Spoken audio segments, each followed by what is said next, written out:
আগামী নির্বাচন অত্যন্ত গুরুত্বপূর্ণ।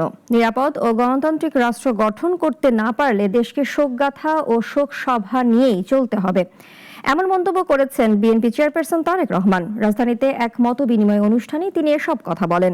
একই সঙ্গে শোক গাথা নয়, বিজয় গাথা রচনার জন্য সবাইকে এগিয়ে আসার আহ্বান জানান তিনি। বিস্তারিত জানাচ্ছেন রাশেদুল কাদের।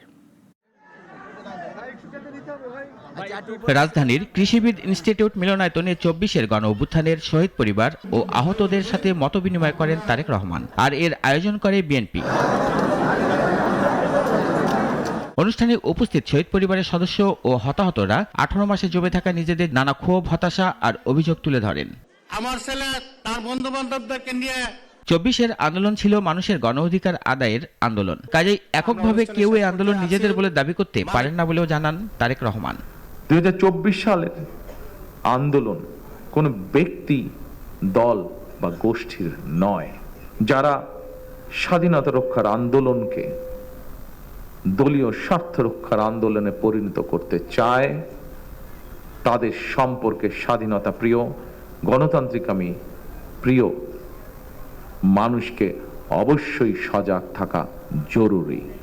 নিরাপদ রাষ্ট্র গঠন করতে আগামী নির্বাচন অনেক গুরুত্বপূর্ণ বলেও মন্তব্য করেন বিএনপির এর শীর্ষ নেতা।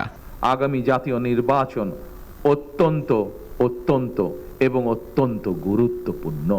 আমরা যদি একটি নিরাপদ গণতান্ত্রিক বাংলাদেশ প্রতিষ্ঠা করতে ব্যর্থ হই আগামী দিনে, তাহলে এভাবেই আমাদেরকে শোক সমাবেশ আর শোকগাথা চলতে থাকবে।